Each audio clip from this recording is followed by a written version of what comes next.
I now want to go into, again, one of the number one concerns that happens, which is living with uncertainty, which includes the fear of recurrence, the fear of a new cancer, the shadow that happens after a cancer diagnosis. And I say this to everyone that I sit with, and I experience it myself, that, this is going to happen. There will be a shadow now in the room with you. Certainly at the beginning of your survivorship, it may be right in your face. It may be very close in. And, as the poem says, with going down this trail and we're, fortunate to move on, that shadow can move further away. But let's get real. It's going to be there. It's just how you are with it. Sort of like fear. How much power do you give that shadow? For one thing, it's only a shadow. It's not the whole truth. It is a shadow. But you get to choose how much close you want to bring it in, how you want to say, okay, that's enough now. Showing again your own agency and your own choice in how you sort of maneuver your way into the next phase of your life. I think that learning to live with uncertainty, as I mentioned before, really does open up the possibility of growth and the existential perspective of the truths of existence that exist for all of us, and how we are with them, and how we don't fight them, how we don't deny them, how we don't pretend they don't exist, which really causes some pain. And of course, number one, how we don't try and control them, which, if we're honest, I think I can raise my hand. We all like to control things.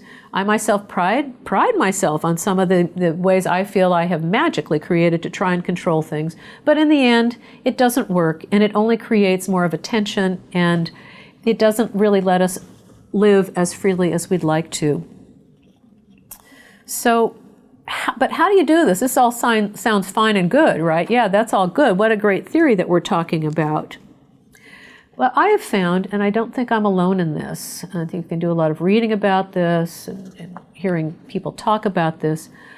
I have found that learning how to live in the present moment is probably the best antidote to all the what ifs, all the uncertainties, all the fears that can happen. Because when we're in that present moment, and hey, this is an ongoing process for most of us. I'm certainly not sitting here saying that, oh, I have this down, and like there's some point where you get this down perfectly. That's not the case. Nothing works perfectly that way. It's messy, and you go back and forth and fall down and get up and so on.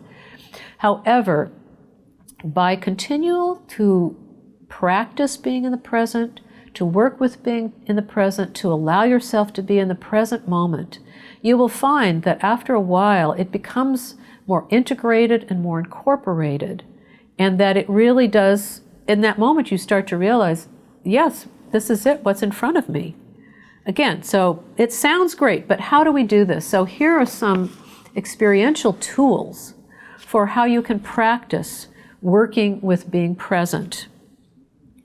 One is sit quietly and notice your surroundings. Just look around, oh, look, there's a yellow chair over there, there's a light here, there's a breeze outside. If I'm just focusing on that, I start to get out of, oh, but how about this, what's going on here? Because I'm just looking at what is around me. You can do your eyes open or eyes closed. And again, take the breath into the belly, do some of the breathing that we talked about. And I'll put some other breathing exercises on the toolkit afterwards too.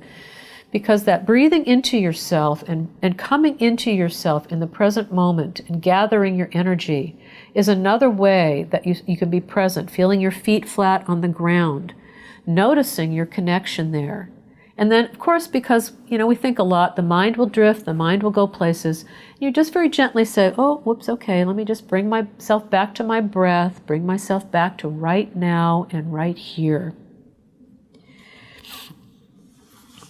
So let's just try that right now. Let's just try getting into the present moment right now. So again, you can close your eyes or you can keep them open. If they're open, again, just kind of put them more downcast so that you're not too distracted. And just practice this for a moment. Let's just do this together. So again, taking a deep breath,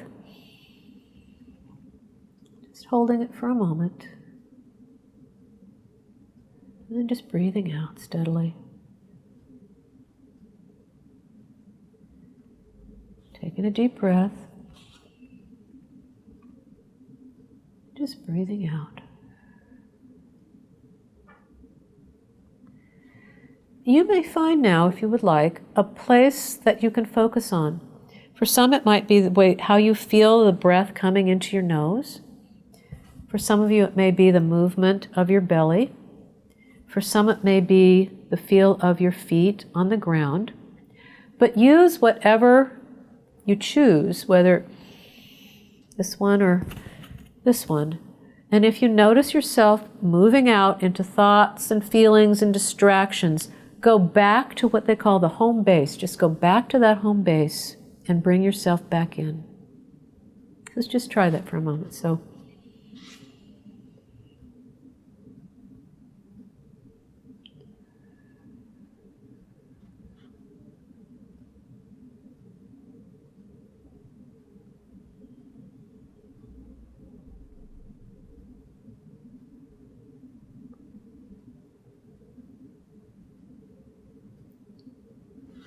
and I think that certainly I noticed as I did that right there, just the dropping in that I did right there, the slowing down, because sometimes it's also just a matter of slowing down. You know, we all live in such a busy society, we're running around doing all these things that sometimes we just forget to slow down and take a moment and just notice where we are at any given time.